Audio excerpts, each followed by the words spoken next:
Noswaith dda, John. Noswaith dda, John. Croeso. Sut wyt ti heddiw? Yes, iawn diolch. Well, yeah, iawn diolch. A ti?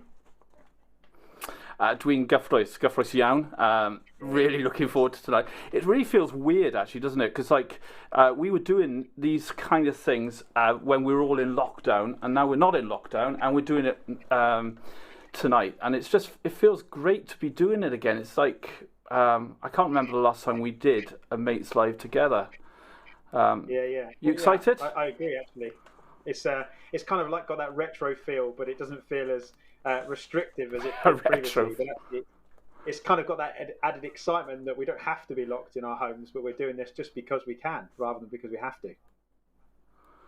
Oh, yeah. I love that idea. Who in their right mind, not having to be locked down, is going to stick in for the evening? That's like bonkers, isn't it, to be fair? Hopefully quite a few people. It's like, otherwise it's just going to be you and me yeah. with each other. And I love the idea of CVM Cymru going retro.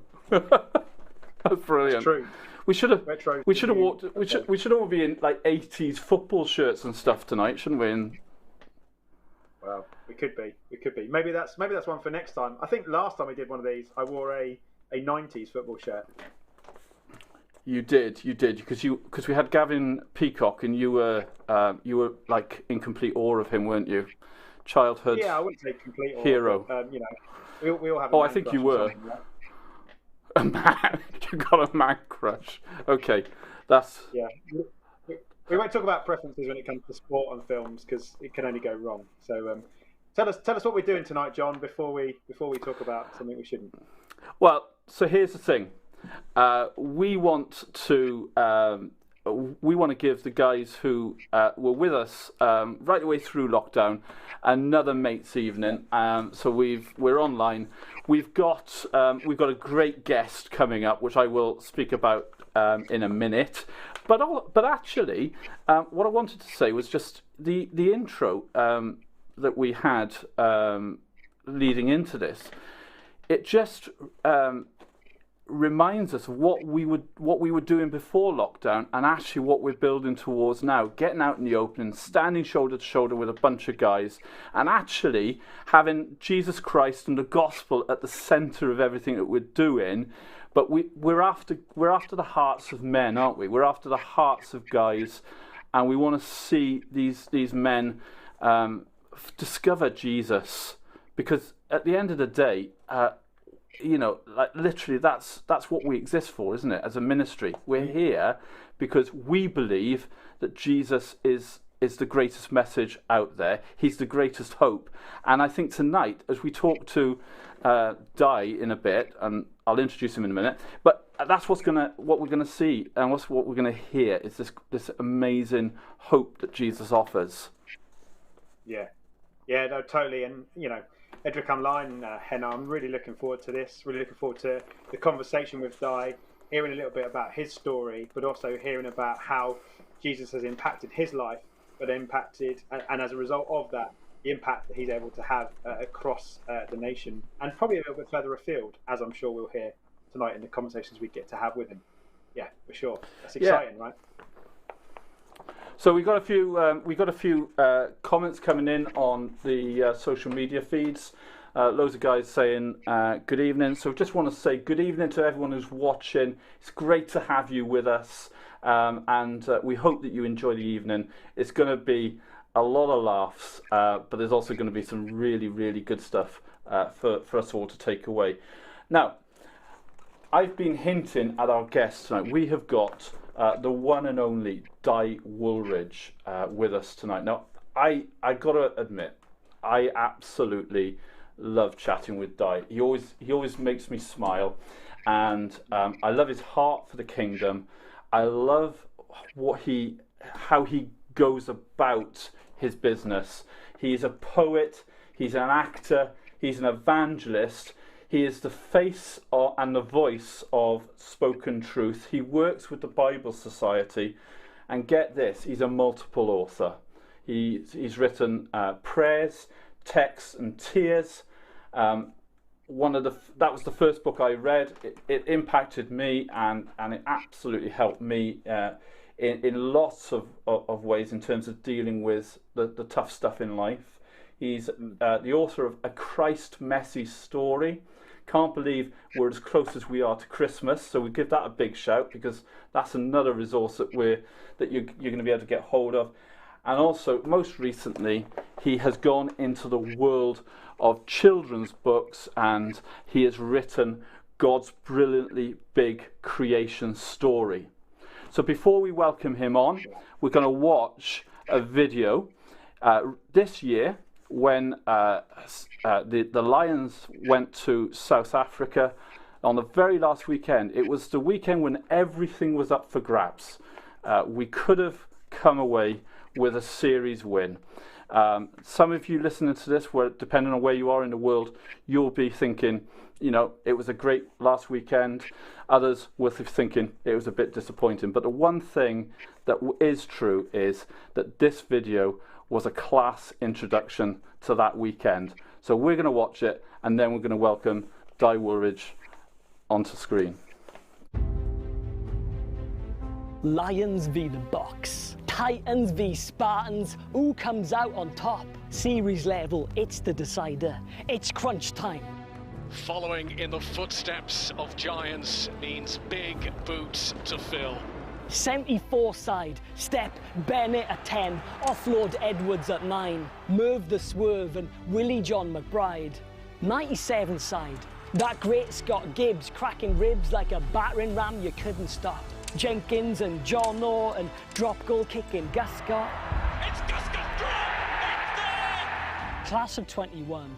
4 nations becoming one. One team but different days. Stranger ways, third wave days. With no fans in the stands to heckle and praise. Captain Marvelous returns like Lazarus. But questions remain. Will the bomb squad rule the day? Can the box be outboxed, outfoxed, outplayed? Will the lion catch the prey? 1 down, 2 to go. The real fun may just be beginning. The battle's everywhere, in the pack, in the kick chase attack in the air. It's also top 2 inches upstairs. A world-class try from the world champions. Will Allen win the day? Will Gats have a Geach type speech to say? 'Cause days like this are special. Lions, years from now may you meet in the street. Share a look and know just how special these days are.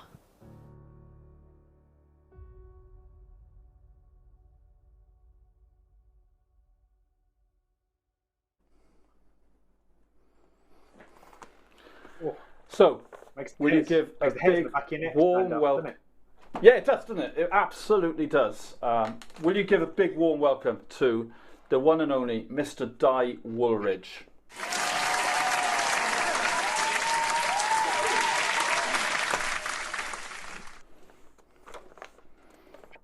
It's great to be with you. If there's anywhere that can do canned effects well, it's here at CVM Cymru, Dai.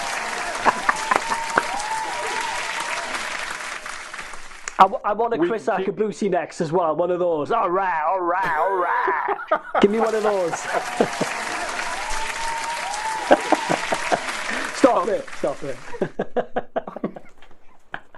Oh, Dai, can you just tell me, before we go any further, what did it feel like being invited to do that video for Sky Sports on the final weekend of a Lions tour?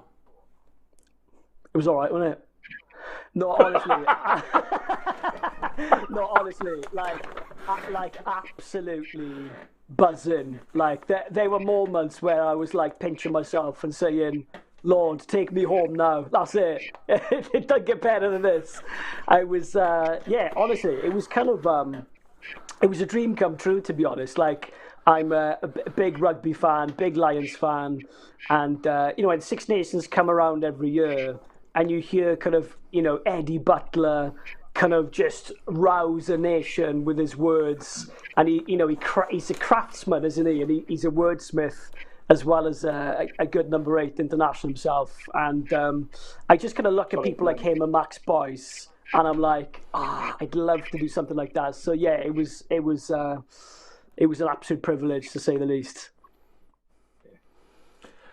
I can't imagine what it feels like actually just to get yourself all set up for the rugby, because that's a big deal here anyway, isn't it? It's the build up to it is amazing anyway, but actually to be watching TV and seeing yourself on screen, that must be like incredible. To be fair, well, it would have been, but it was mine and Kath's anniversary. And I'd already booked kind of a hotel in London before the Sky Sports gig came.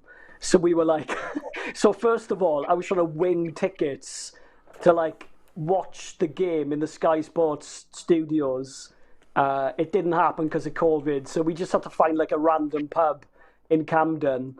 And they had it on the wrong channel. So I was heartbroken. So I missed it. So what did you go up to the landlord and say, could you change the channel over because I'm on the other side? Yeah, I must confess, I did play that card, which embarrassingly, but I was like, it was kind of like one of those, yes, do you remember Little Britain, where the guy was like, I'm an actor, yes, doing bits and bobs. It felt a little bit like that, kind of going, I'm a poet, yes, I'll be on the television soon. And I think they were just looking at me a bit bemused, and they were like, oh wow, kind of half kind of genuinely interested, half thinking, who's this clown that's just rocked up to our pub? And is that a few too many? Yeah, and I was kind of thinking it'll be all right, because when they see me on the screen, then they'll clock, I'm not just this kind of this weirdo. And I didn't, because they had it on the wrong channel, but it was okay because I caught it on repeat, so it was all right in the end. Were they not showing the rugby at all then, or was it just an alternative broadcaster?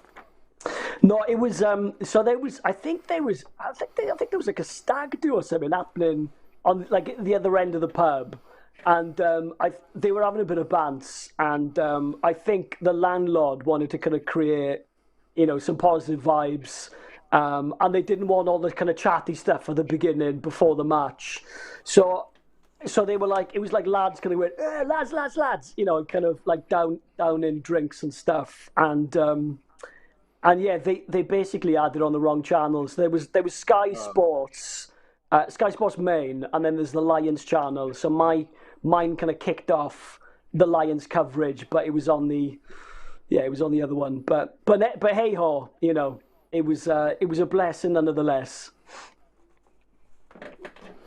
Great opportunity. So Guy, even if you didn't get to say, you know who I am, or that's me. Or those moments in the pub where everybody wants to have a selfie with you all of a sudden. It's the bloke off the telly, but he just keeps us humble, doesn't he? He does, yeah, absolutely. It was good. Yeah. So Dai, I'm a big fan of yours. I love the way you communicate the gospel. I love the stuff you do. I think it's massively important to be as creative as we can sharing the gospel. But I am a little bit interested in the Dai before all of this stuff. The Dai that how did you come to know Jesus in the first place? What made you actually choose to follow him on the path that you've been on? Yeah, no, that's a great question, John. Appreciate you as well, mate. So thanks for that. I think, my journey started because my mum was a Christian when she was 16. Kind of went away from church, but had a chance encounter with someone she went to youth group with many years previously. And I was with her at the time. And this guy's name was Kevin Adams, and he was a local church leader in the area that Mum moved into. And from that day, she kind of came back to church. And I was about 4 or 5 years old at the time. And so my kind of journey, I guess, with church started then. I think in terms of kind of having a relationship with Jesus, I think there were two moments. I think one, was when I was about kind of 6, 7 years old. I just kind of had this awareness that, that I wanted to, that if there was a heaven, I wanted to be kind of in. I wanted the ticket to heaven. I didn't want to kind of miss out. And I just kind of spoke to Mum and said, look, what have I got to do? And she just kind of smiled and said, invite Jesus into your heart. And I kind of went, Jesus, will you come into my heart? And kind of like one eye open like that, kind of go as it happened, as if I'm kind of trying to win like a get out of jail free card or something, like an insurance policy. Oh, I'll get that just in case something happens. But yeah, I kind of had a belief that God existed from an early age. I don't think I ever kind of struggled with doubt with that. But I think kind of my faith became real. Again, from kind of ulterior motives, really. So some friends of mine went away on a Christian camp and, heard people's stories about how Jesus transformed their lives. And they came back and they said, hey, we're Christian. Because I didn't get to go on the camp. And we kind of did everything together. And I said, what do you mean you're Christian? I was like, we're already Christians, aren't we? Because I was like, we go to church, we sing songs on Sunday. Some bloke up the front talks about Jesus for half hour, and we swallow the dregs of communion after, which is not that pleasant thinking about it now. I digress. But coming back on the point, I think I kind of went up to my youth worker, and when my friends were like, no, we weren't Christians. It's about kind of submitting your life to Jesus and saying, I want to follow you. And I want to have a relationship with you. And I was like, this was kind of news to me. And so I went up to my youth worker and said, I've really had a strong conviction that I need to be a Christian. And he said, has this got anything to do with your friends becoming a Christian 2 days ago? And I went, absolutely not, total coincidence. And I was lying through my teeth. And he knew I was. I had 4 more before I knew what 4 more was. And he just said, look, there's this passage in Romans that says, if you believe in your heart and confess with your lips that Jesus is Lord, you be saved. And he said, pray this prayer. And I kind of prayed it in this kind of dark room, and a similar kind of vibe, really, John. I was kind of doing, this kind of business, like, is that it? Am I in? Am I in the club? But I think God in his grace kind of, from that moment, made himself real to me, even though I wasn't kind of in it for the right reasons. I just didn't want to feel left out. I think he just kind of made himself known to me. And I think, life was definitely had its ups and downs when I was a teenager. And I think in the tough times, he just made himself present. And I just felt... just how real he was and how much he sustained me through those times. That's really cool. I love what you talked about there. The two differences. He kind of comes to that conclusion. Well, I must be a Christian because I'm going to church and I'm singing these songs and I'm hearing someone else talk about Jesus, and then having that conversation where, you said your motives might not have been completely on it, but you recognised there was still something missing. You recognise that actually just going along on a Sunday or singing songs or hearing others talk about Jesus didn't quite do it for you. It didn't quite fill that gap, I suppose, within your heart. That didn't quite resolve those things for you. But actually, you recognise there was something more on offer than those things, and that's the relationship with Jesus. And you've talked about how he's carried you through some tough times. Do you want to unpack a little bit of that for us, Dai, and what the difference that then made to just going along to church as opposed to actually knowing God as a personal Lord and Saviour in your life? No, thanks, John. Appreciate that. I think, to be honest with you, you're giving 12-year-old Dai too much credit there, because I wasn't as profound as you're making me out to be. I was more like, hey, you got, we do everything together. We get chips together. We play music in a band together, even if it's badly. You can't be Christian without me. So it was purely selfish motives. But I think, like I said, God in his grace kind of used that. And I think it was after that I think he became real to me. And I think after that, the songs I was singing, I kind of connected with them in my heart more than I had done ever before. You know, I was kind of going through the phases, singing out of tune, you know, my voice breaking badly because it sounded horrific.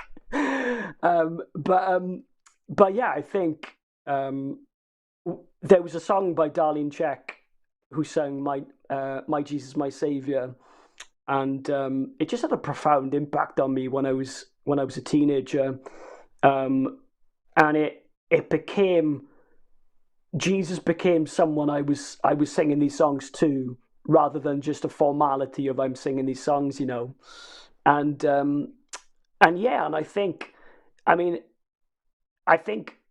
church changed because I was very blessed. You know, we had a really core, strong friendship group. And my wife, Kath, interestingly enough, was in that group. And she was one of the people who became a Christian when I was jealous and wanted to be a Christian 2 days later. So it's this, you know, incredible history that, you know, who knew that we'd get married so many years later.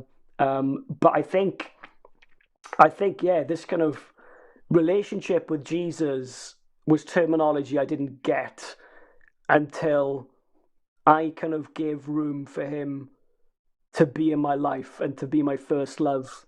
And I think there were many tough times, you know, for me growing up. Parents divorced when I was 13, 14 years old. And that was, you know, that was difficult. I loved them both very much, and you know, that was a challenge for me. And my brother had autism and learning difficulties, and that was a challenge as well. And I didn't like my kind of peers weren't going through the same stuff I was as a kid, and I was quite a responsible kid. I think I had a kind of younger sister that I wanted to, you know, look after and, you know, try and kind of be the bigger brother and man of the house, really. Even though I kind of did it pretty poorly because I was just a kid. But, you know, I was very blessed to be in a loving house. But, you know, it also had its challenges growing up. And I think Jesus was the one who sustained me, kind of brought me a peace in my anxiety and in my questions. He brought a peace that passes understanding, you know, and I think that was the bedrock for my faith. So it became more than just going through the motions in church, singing songs. You know, I connected with these songs because I was singing about this person who helped me on a daily basis, and I couldn't really make sense of it. Like, you know, how does that work? You know, this person that we can't see. You know, how can you have a relationship with him? I didn't fully get it, but I knew how I felt, and you know, I knew in the tough times how real and how present he was. I think it's really interesting, isn't it, listening to you, Dai? Because I grew up in a Christian home, a very similar situation to you, really, in terms of, albeit my father was a Baptist minister, but I grew up in a Valleys church, and Christianity was just like, it was the culture that I was part of. And I remember at 7 years old, that was when I first made a decision to follow Jesus, and it was literally because I was sent up to my bedroom with the wait until your father gets home kind of message. How am I going to get out of trouble? And literally when he walked in, I knew that one thing that he wouldn't be able to, his kryptonite, if you like, was how can I become a Christian, Dad? And that was the start of my faith journey. But listening to you, there's a point, isn't there, where, and for me it was when I went away to college and I lived with a bunch of guys who were like, not only were they not you know, into any form of religion at all, they were like literally quite against it, and I had to stand on my own 2 feet. And you go through stuff in your younger life, and we begin to see the reality of what it means to actually follow Jesus. That relationship becomes the that becomes a reason for that relationship, and I think I hear that in what you're saying. You know, the tough stuff that happens when you were growing up. I guess what I'm asking here is, do you think we all need? Because there's a bunch of guys out there listening to this now. They're not, you know, they're going through stuff. Some of them will follow Jesus, some won't. There's a point, isn't there, where we can turn to Jesus and we say, like, actually, I can't deal with this stuff on my own. And that's what I got to when I was in college. And from you got there earlier, didn't you? Yeah, I think you're right. I think we don't realize that we need help until those moments of crisis, and I think it's in those moments that, yeah, it can be a bit of a game changer, can't it? And I think for me, you know, that's when it all became real for me, when I knew I couldn't cope in my own strength. And you know, I tried to kind of put on a brave face, and you know, I was incredibly blessed. I had a great group of friends. You know, even though there was kind of, even though my dad had kind of a bit of a kind of complex life, you know, I got on with him really well. Great sense of humour. Knew how proud he was of me, and so I did kind of grew up in this kind of home where I knew I was loved. So that was never the issue for me. But I think with kind of some of the challenges of life, it did kind of make me kind of hold my hand up and say, you know, God, if you are real, Jesus, if you're this savior that I'm singing songs about every week, I need you to kind of step up and show yourself, really. And I remember there was this one time, I think I was doing my GCSEs, I think I was doing my history coursework, and my brother, you know, who I love dearly, just an amazing brother, so blessed to have him. But, you know, life was challenging for him, especially kind of going through adolescence, and it was just a hard time at home. And I didn't have much time to concentrate on my study as perhaps I could have done. And I just remember kind of sitting on my bed, just feeling totally overwhelmed and feeling like I don't know how I'm gonna do this. And I just remember this overwhelming peace coming over me, you know, and I can't explain it. And I think it's moments like that kind of shape you, really. And I think for me, it was a kind of case of life's not going to get easier overnight when you choose to follow Jesus. Often things can be harder, and it's the reality of living in a broken world. But I think what I love, the bedrock of my faith is when Jesus says, I'll be with you till the end of the age. And he promises, you know, whatever challenges you're going through, I'll be there to, you know, walk alongside you step by step. And I think the gospel is kind of huge for me because it shows that this Savior kind of went through it himself. You know, he went down to the muddiest waters, and he didn't just didn't just get stuck into mess. He took mess upon himself for us. You know, he made himself broken for us, and he knows what that's like. John 11:35 says Jesus wept, and so, you know, these profound truths that God, you know, Jesus, his son, gets what we go through, because he walked through it himself. But not just that, but he shouldered the brokenness for us. And I think I kind of got that down here before I really kind of fully understood it in my head. And I think that's kind of what set me up, really, for kind of future years, you know. Brilliant. Well, we're gonna come and look at what you're looking for into the future, what your hopes and your aspirations are in a couple of minutes. But I just want to ask you if you can just tell us a little bit about your love of dancing at home. Absolute stitch up. Absolute stitch up. What can I say? Strictly come dancing. It's a love-hate relationship. I hate to love it. I love to hate it. I was stitched up by my wife because it was a private video I was sharing with her, and all of a sudden it went viral on Facebook.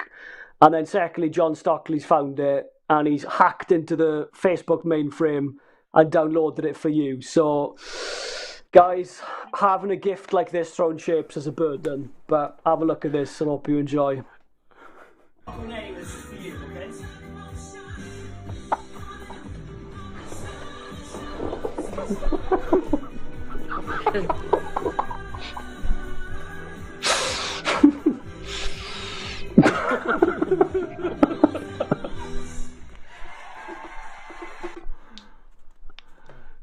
Do you know, it was such hard work to work out how you hack Facebook and download it. I tell you what, right?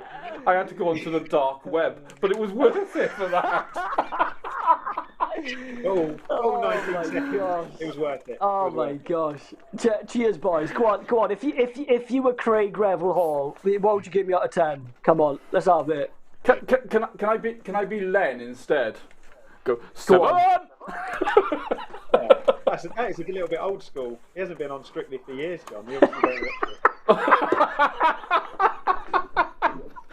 being the proud dad, two daughters, I can promise you it's on in our house every weekend. So, Saturday and Sunday. Oh, boys, I'm a shapeshifter. I'm a shapeshifter. You what are can I a say? shapeshifter. The rhythm takes me. The rhythm takes me wherever it goes, and I just follow. At weddings, I'm a nightmare because I've got 5 minutes kind of just boost of energy, and I'm throwing all these shapes, going mental. Everyone leaves like the floor, and then I just kind of tire myself out, and then that's me done for the evening. Then. Do they leave the floor in awe, or is it a case of like ducking for cover? Yeah, they have to get out of the way, otherwise they'll suffer minor injuries. It's kind of one of those, you know. At my sister-in-law's wedding, they played roll over baked oven, and I was like a 10-pin bowling ball, kind of knocking pins over. I was literally rolling around the dance floor, knocking people over, and I thought it was the bee's knees. Wearing this luminous lime colour shirt, yeah, that's when Kath fell in love with me, I think. Wow. Well done, Robin Fox, for saying 7 as well. I'm sure Robin is a Len fan. He's not the only one. I have to. There's another 7 I have there. to Look say, at that. Not a bad score. I'll tell you what, you're doing all right.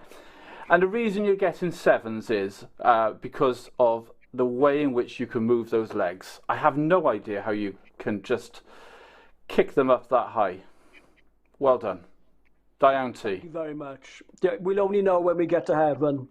The answers. It's a mystery of life, John, I think, isn't it?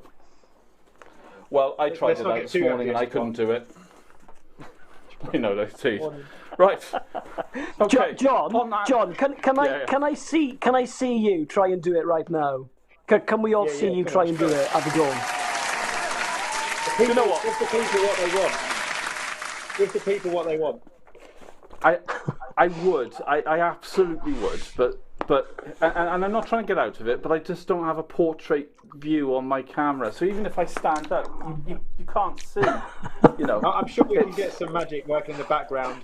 If we can get enough comments on the socials, it'll have to happen, John. You'll have to bow to peer pressure. Come on, well, you're going to have to specify. Who wants to see Jon Stockley? Who wants to see Jon Stockley throwing some shapes this evening? Yeah, message in if you want to see. If you see Jon Stockley throw some shapes, I'm up for it. I haven't got the music. I'm sure you've got some music going on in your heart. Look, there you go. Look, dancing is the way to a woman's heart. See? We haven't got enough comments. Come on, let's. I can see them. They're coming in. The people are asking for it. Anyway, let's move on. Sorry, John. I'm trying to get you back, I am, mate. Well, Look. CVM Cymru will deliver. We will get this video of John Stockley dancing. Come on. At some point. At some point, maybe. Okay, we are going to move on very quickly now. And John, let's just share... forget the dancing now, please.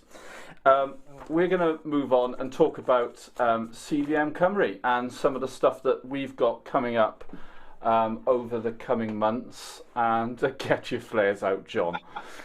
Seriously. The people want it. The people. Yes. We're going to share what's coming up. Yes. What have we got coming up? Well, look, one of the things, we said this at the start, one of the reasons why we did the intro as we did was because for the last 18 months, we have had to do things in a very specific way, and we've loved it. We love the skills, we love the way in which we've been able to do things with CVM Cymru in different ways, online, and things like this tonight is fantastic. But it is going to be good to be back out in the open, isn't it? And I have to say, last week I spoke at my first curry night, and then I spoke at my first breakfast since the final lockdown. Wow. And it was really good to be. It was really good to be back out. On Friday night, I felt like a complete rookie. It's like, I felt like I was standing up in front of a bunch of guys for the very first time in my life. But it was really good to be back out. It's like riding with a bike, the though, guys. Surely. Once you're back on it, back on it. Yeah, it is, absolutely. And guys, if you're out there and you're wanting to get stuff started again, you've got your men's group that's been maybe some men's groups have been quite dormant for the last 18 months. We understand that. We get that. But we want to support you guys. We want to get everything up and running again. We want to get out there. We want to reach guys for Jesus because, if anything, the world desperately needs hope now, doesn't it, going forward? So we've got a couple of promos that we're going to show you, and hopefully they'll inspire you. And just enjoy.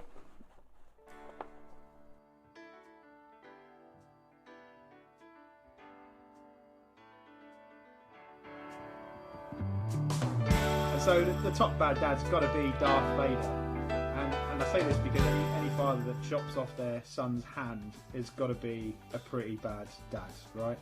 I would actually probably agree with that, even though one of the most frustrating things as a dad is seeing your kid stretching out and trying to grab things that they shouldn't. But you're not going to take your lightsaber to him, are you? So no, I haven't got one, so that option's gone. But no, that is pretty shocking, isn't it? Really, it's hard to come back from anyway. So yeah.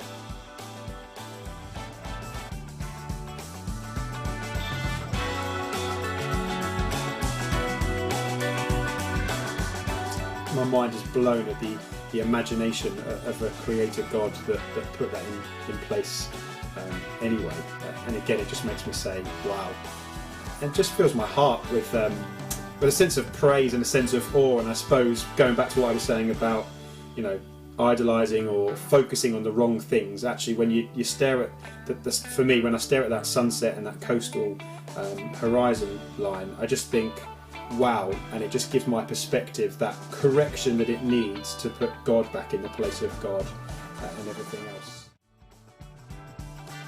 Well guys, that's it for this month. Thank you for listening to the Code Life Cymru podcast. We really do appreciate all the support that you give us, and it's fair to say that we couldn't do any of this without you. So please do remember to head across to our YouTube channel and subscribe to it if you haven't done so already. And please do consider visiting cvm.org.uk/donate to support us financially. Every penny raised in Wales is used here in Wales to spread the gospel. Thank you very much. Diolch yn fawr iawn.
So all I want to say to add on to that is, guys, we want to get out. We want to come to you. We want to run events with you. We want to support you, reach your mates for Jesus. So if you've got any ideas, if you've got any requests you want us to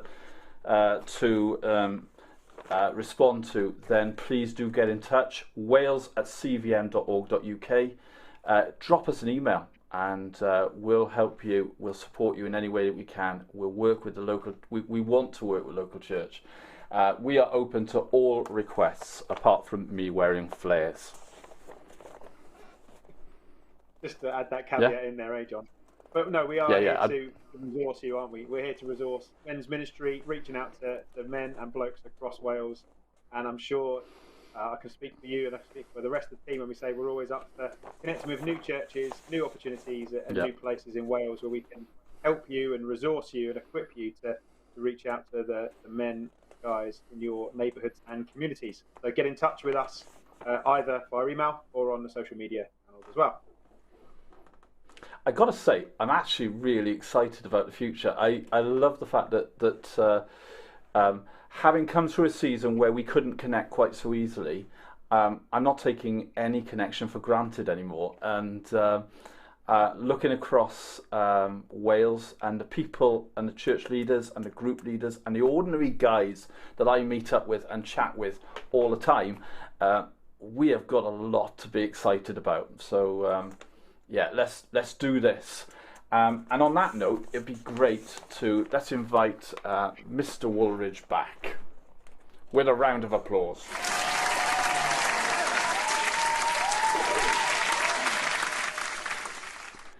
Keep that canned clapping coming.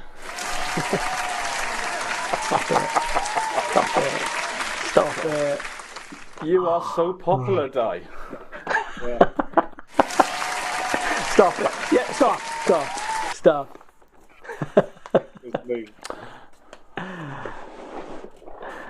Great. So Dai, let's talk about the future. Let's talk about what your hopes, your aspirations are going forward. What are you excited about?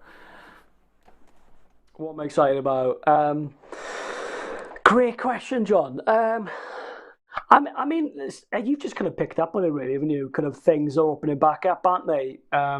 And I think I'm excited for kind of opportunities to be in front of real people that you can touch and feel. Obviously, you need to social distance, so you shouldn't do that anyway. But people are actually that'd be weird, wouldn't it?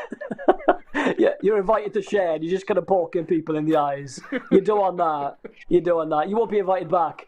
But yeah, I think kind of, I've certainly missed a live audience, and I think the few moments I had kind of over lockdown, there were a couple of Christmas time I performed the spoken word last year at a couple of carol services, and it just was such a blessing to do that, and I think I'm excited to be doing that sort of stuff again, to be gathering with people. I'm excited about Christmas, so I'm working on a couple of projects at Christmas time. So I'm doing some filming with TBN next month for the kind of Christmas carol service. So I'll be writing a couple of spoken word pieces for that. I'm doing some work for UCB too. I'm writing a couple of Christmas scripts for them. And I'm doing a spoken truth film as well. So that's why I'm looking like a bit unkempt at the minute, boys. Much to my wife's displeasure, but I'm embracing the role of a shepherd, a rugged shepherd. So I'm kind of growing my hair and facial hair for that. So I think excited to be doing things, to be in front of people again, sharing the good news in creative ways. And I'm excited to see how the church moves forward as well in this season, how we kind of learn from what we've learned from lockdown. And as we kind of come back to this new world, once restrictions have been eased, what church looks like. And I think it's a helpful time for us as a church as a whole to be like, how do we connect with people? How do we... how do we make the good news of Jesus as down to earth and as accessible as possible? How do we meet people where they're at? How do we culturally translate Jesus into everyday language. I'm excited for the kind of big questions like that, and I'm excited for some of the projects I got coming up. And yeah, working more with Kath as well. So we're kind of doing, trying to kind of build Spoken Truth into the vision of Sound of Wales, and we're leading Sound of Wales together now. So that's a kind of new development, and we're still kind of working out what that looks like, because Kath's kind of steered the ship for 10 years and done a fantastic job. But it's become a charity, of itself recently. So there's work with Bible Society, there's Spoken Truth, there's other projects. So yeah, really excited. Lots going on, but yeah, just really, really blessed as well. It does sound really exciting. You got lots going on, lots to juggle, but stuff that clearly fulfills your passions and your skill sets and your giftings.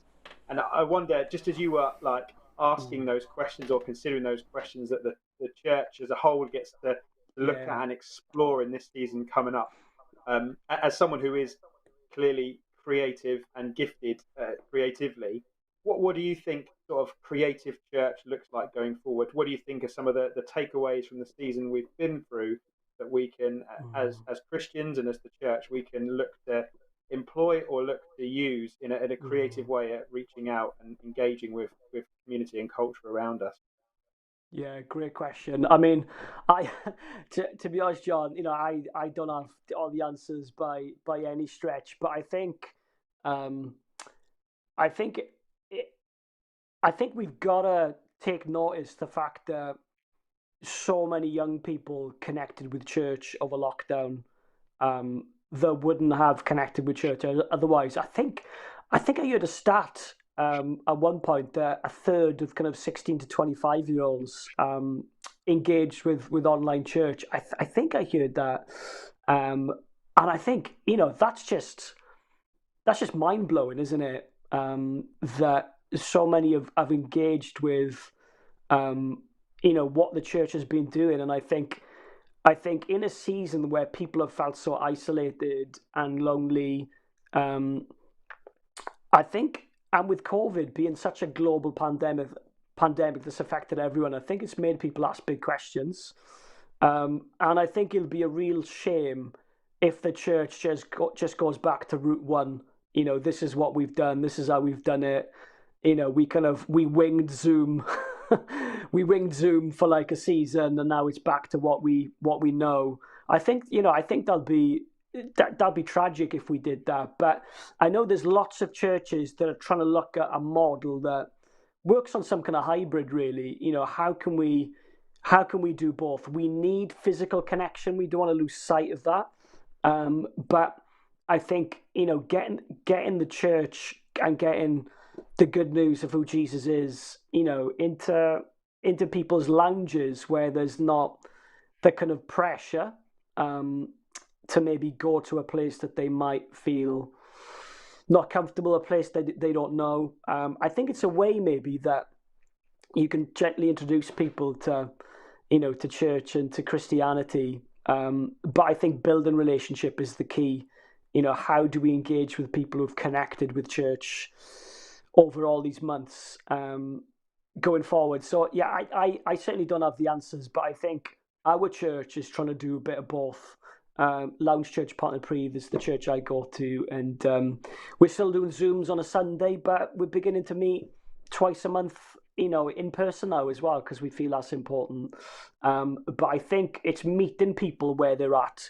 I don't think we can just expect people to show up to a church, service for us to kind of proclamate the gospel. I think we've got to get our hands dirty and serve our communities, build trust, and storytell about Jesus. I think it's about serving and it's about sharing. It's storytelling as well. So yeah, those are off the cuff rambles, but hope something I've said is useful. Yeah. You can edit it out. I think we're not live, are we? I think it's not live. We're not live. We can just tweak it later. I think you've hit a couple of nails on the head there, though. You've like talking about like being agile, I suppose, in many respects, aren't you? Not just going back to how it was and not being fixed and having to do it a particular way. I think that's really wise what you said there. And storytelling as well. I love how you've just finished there, being able to tell our stories and how Jesus, the Jesus story, if you like, sort of has incorporated itself into our lives, how we've come into a relationship with him, but actually what that salvation story and that salvation narrative means for us, and therefore what it means for those people that we're connecting with and communicating with. Can I just ask you a slightly changing tack slightly and asking a little bit more of a narrow question maybe? Yeah. As someone who is creative, as someone God has blessed with creativity, what advice would you give to younger versions of yourself, if you like? So those that have got gifts and skills in the creative arts, not necessarily like your traditional ones like music, where you can go and play worship or lead worship in a church, but perhaps more poetry or anything else in the arts, like I'm thinking maybe spoken truth stuff, spoken word stuff, maybe painting, those sorts of things. How would you encourage those that have got like particular gifts and skills and passions in those areas to use that creativity for God's glory, but also to use it in sharing the gospel? Yeah, great questions, John. So I think it's certainly something that's on my heart at the minute. Really, I wanna explore, kind of how I can invest in the upcoming storytellers, of the next generation, because I think it's important. So that's something that I think God's been prodding me on. But I think the key is to let it connect with you first. Express your creativity, not to storytell outwards, but share the story with yourself first. I think that was the key for me. That's how I got into creative writing. I'd read a passage of scripture and I think, I don't know what that says, like I'm reading it, but it's not going in. And I remember one day I kind of sat with a pen and paper and just thought, what would it sound like in my words? And I kind of did like a kind of rough paraphrase, and it kind of helped me engage with this character called Jesus in the scriptures to a different level, because it made the creativity kind of helped make Jesus make sense to me. And I think that's where it's got to start, really. Express yourself creatively to grow with God behind closed doors, when no one else is looking. And I think from there, God will stir your heart to want to better communicate it, in wider circles, if that's in church or if that's online, if that's sharing a Facebook post. I think it takes a lot of guts being creative. I've got this Christmas piece coming up. In a month's time, I'll be filming it, and I'm kind of taking a different kind of tack with the gospel story and the nativity. And it's uncomfortable because I don't know. It's not a dead cert that people will get it and that it will work. And I think there's a sense of, when you're creative, you've got to kind of step out of the boat and just take a punt, really. And it's not about getting it right 100% of the time. But I think if your heart's in the right place, and if you try your best to remain faithful to what the word says is true, then I think with that as your bedrock, you can work out, well, how can I communicate that today through the creativity God has given me? What's around me that I can link in with? And I think Jesus did that with his stories. He told stories about the prodigal son. He told stories about the Good Samaritan, and it made sense in that culture. And so I think storytell through your creativity, do it behind closed doors first, let it transform your faith first, and then think about how you can remain faithful to the text. And with that, be daring with your creativity. And I think that's when you've got the perfect balance. But you don't do until you try, and you have to be prepared to fail sometimes, because it's part of the journey. Dai, I think we've reached a place now, haven't we, where we've always known the world needs the hope of the gospel. I mean, that's been the reality ever since the beginning of time. But here, coming into the culture, the climate that we're in right now, we know that the world desperately needs hope, the hope of the gospel. And I think here at CVM Cymru, what we're really focusing on is, and lasering in on, is how we get the gospel out to the four corners of Wales, right the way across. How do we reach every guy out there, and how do we inspire them not only to make a decision to follow Jesus, but actually to take that to the next level and to share that gospel message, that hope, with all of their mates, with their families, with their friends, with their colleagues, and just to see this real explosion of guys who have learnt that life following Jesus really is where it's at. It's what we're created to be. Now, a few years ago, I studied a postgrad diploma for missional leadership. And in that, I was always taken at the time with the whole Walter Brueggemann thing. And for those of you who don't know who Walter Brueggemann is, he's a writer, he's a poet, he's creative in every single way that we've been talking about. But he said now is the time for the poet to come with daring speech. And I think we've reached a point now. We're coming out of COVID, we're coming out of lockdown, we're coming into whatever the future is going to look like, and I am absolutely convinced that where we will make a difference is if we come out of this with daring speech. If we speak truth, we speak it with love and compassion, but we speak truth. What would you say to that? I mean, how can you not love that? I mean, you're kind of you're tickling my taste buds in all the right areas, if that makes any sense. But I think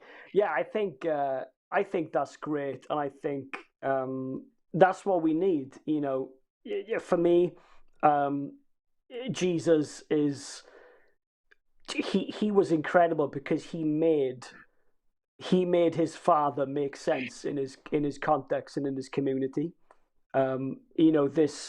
This creator God that Israel would read about in the Torah. He came down and made him make sense in a new way, through sharing stories and through connecting with people on an emotional level. And I think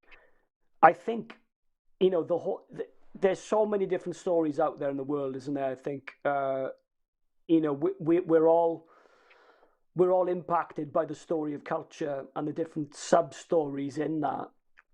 And I think the good news of following Jesus, if we're going to truly believe it, and if it's going to truly transform our church and our nations, we've got to sign up to it being the better story. And I think that's what gets me out of bed in the morning. I want to share the story, not because, I enjoy creativity. I really do. It is one of the things that gets me pumped. Kind of sharing in creative ways, down to earth, accessible ways. But it's what gets me out of bed is the gospel, because I want to share that. I want to make that make sense, because it is the greatest story, because it's redeemed my story. And I'm doing this project with Bible Society at the minute called Bible Series, and it's this free resource for churches that basically tracks through the story in the Bible in 6 beats, 6 kind of chapters. And I've done a spoken word piece for each chapter to kind of unpack the story. But I think the tagline is telling a better story. And I think that's what, for me, having a relationship with Jesus is. It's the story that's changed my story. And I want to tell people about it. And to do that, I've got to understand people's story personally. I've got to understand the story of culture, and I've got to understand God's story. And then within that, that's when I translate my story. So yeah, I think that's what it's about. It's being storytellers of our faith, and you don't have to be a poet like me to do that. But yeah, being intentional about how we share, I think, is key. So, Dai, you mentioned the Bible series, just Bible Society series. Let's watch Beat 6, I think, isn't it? Hope.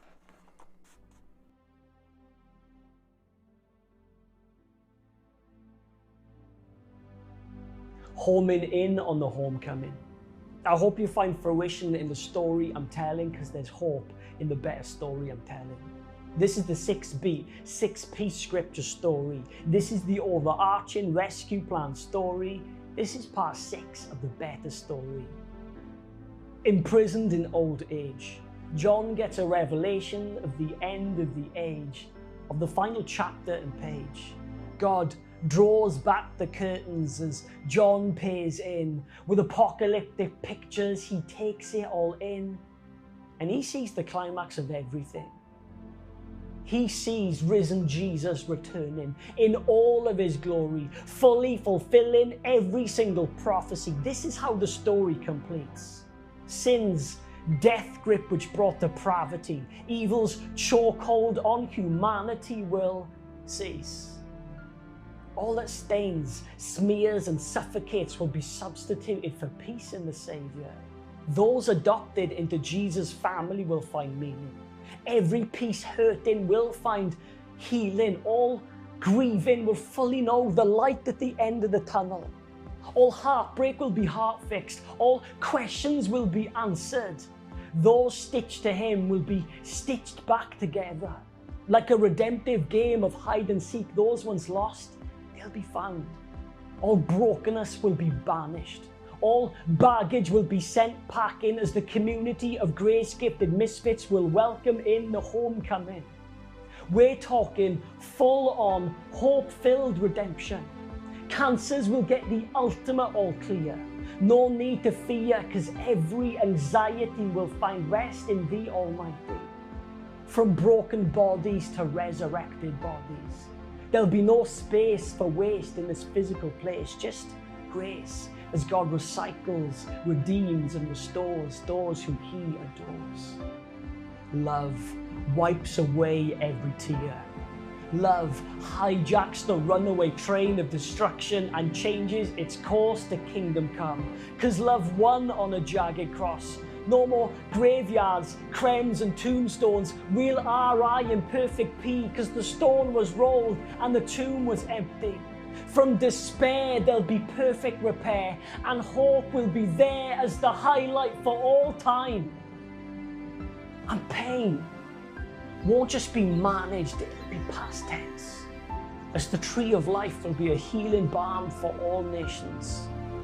Paradise regained, Eden reclaimed, no longer stained with sin's original curse. We find our origin in the image of the one we reflected first. And the raucous chant of evil will be hushed. The seed's heel was bruised, but the serpent's head crushed. This is the overarching rescue plan story. This is the 6-beat better story. 'Cause the pillar to the plotline, the central storyline is Jesus. Our origin originated in Jesus. Freedom fought for and found in Jesus. Peace passionately poured out from Jesus. Love crossed off the curse through the nail marks of Jesus. Community compassionately cultivated in Jesus. Home hoped for and held in Jesus.